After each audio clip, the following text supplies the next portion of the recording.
কালকে একটাও ভিডিও দিতে পারিনি, তার কারণ যখনই ভিডিও দিচ্ছি বারবার কপিরাইট আসছে, তাই ভিডিও ডিলিট করে দিতে বাধ্য হয়েছি।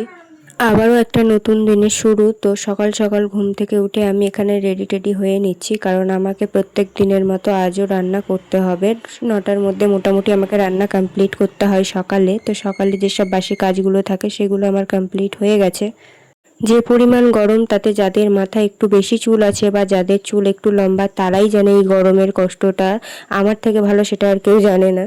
এখন যেহেতু অতিরিক্ত গরম, তাই মাঝে মাঝে মনে হয় চুলটা কেটে ফেললেই হয়তো ভালো লাগতো, কিন্তু আবার মাঝে মাঝে যখন নিজের চুলটাকে দেখি চুলটা একটু লম্বা হয়েছে, বড় হয়েছে, দেখতেও ভালো লাগে, তখন মনে হয় না ঠিক আছে চলো থাক।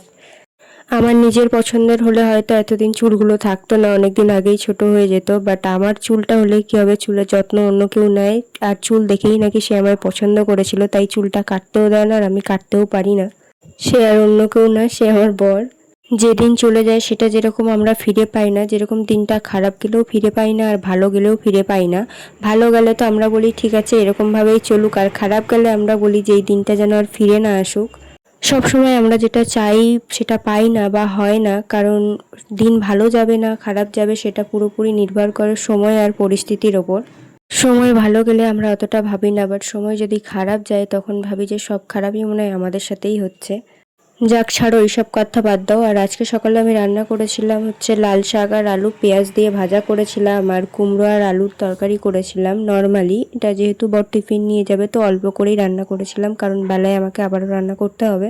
অন্য দিনের তুলনায় আজকে সকাল থেকে আমি একটু বেশিই ব্যস্ত ছিলাম।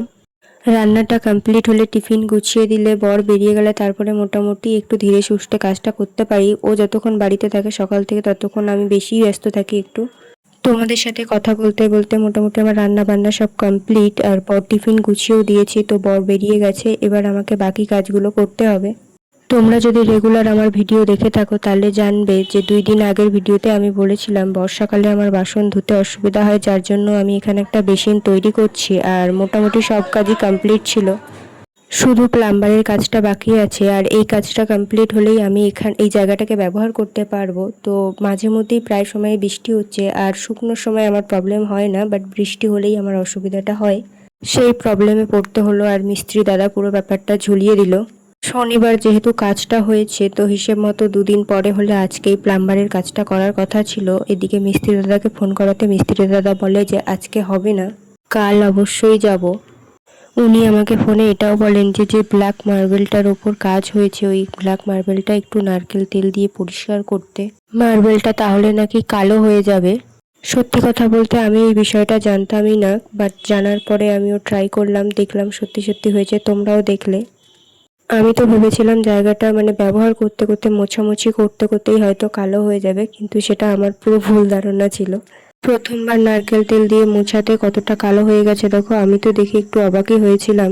কাজ তো সারাদিনই করতে হবে, বাট তার আগে ব্রেকফাস্ট করতে হবে। তো আজকের ব্রেকফাস্ট একটু অন্যরকম, সহজে যাতে তৈরি করে ফেলতে পারি আর তাড়াতাড়ি খেয়েও নিতে পারি, তাই জন্য একটা ডিম পোচ বানিয়ে খেয়ে নিয়েছি। তো চলো এবার বাকি যে অন্য কাজগুলো আছে সেগুলো করে ফেলি। তোমরা এটাও জানো যে 21 দিন আমাদের অসুস্থ চলছিল, আর কালকেই সেই অসুস্থটা উঠেছে। তো বিছানা চাদর টাদর যেহেতু আমরা এতদিন কাছাকাছি করতে পারিনি, কালকে অসুচ ওঠার সাথে সাথেই আমি চাদর টাদরগুলোকে কেচে নিয়েছিলাম। অনেকদিন যেহেতু বিছানা চাদর পাতা হয়নি, বিছানাটা পুরো এলোমেলো ছিল, তো আজকে ভালো করে গুছিয়ে নিচ্ছিলাম। আর হ্যাঁ, আমি বিছানা সবসময় গুছিয়ে পরিপাটি করে রাখি, চাদর একটুকুও গুটিয়ে গেলে আমার একদম ভালো লাগে না। হ্যাঁ, আমি সবসময় গুছিয়ে রাখতেই ভালোবাসি, আর আমার গোছানো জিনিস যদি কেউ ইচ্ছা করে ঘাটাঘাটি করে তাহলে তো আমার মাথার ঠিক থাকে না। এই বিষয়ে আমি একটু খিটখিটে। তোমরা কারা আমার মতো খিটখিটে? ব্যাপারটা আসলে খিটখিটে নয়, পরিপাটি করে রাখতে ভালোবাসি, আর মেয়েরা আসলে এই কাজটাই ভালো পারে। প্রত্যেকটা বাড়িতেই দুজন বা একজন থাকে যে ঘর মানে পরিপাটি করে বা গুছিয়ে রাখতে ভালোবাসে, আর একজন তো অবশ্যই থাকবে যে ঘরটাকে এলোমেলো করে ছড়িয়ে ঘেটে ঘুটে একদম গোছানো জিনিস সব নষ্ট করার জন্য। সো হ্যালো এভরিওয়ান, কেমন আছো সবাই? আশা করছি সবাই ভালো আছো, আর আমিও খুব ভালো আছি। তো আজ মঙ্গলবার, আজ ভিডিওটা এখান থেকেই শুরু করছি। গুড মর্নিং সবাইকে।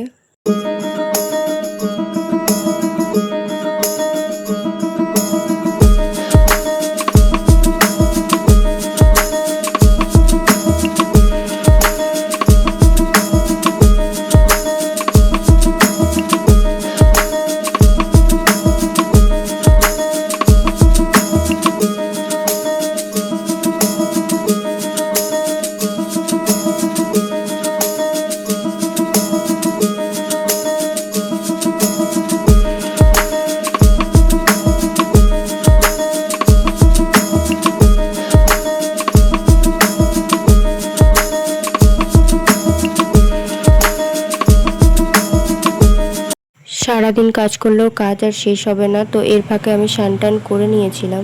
অনেক কাজবাজ হলো, এবার দুপুরে লাঞ্চের পালা। তো লাঞ্চে আমি আজকে বানিয়ে নিয়েছিলাম ঝিঙে আর আলুর পোস্ত।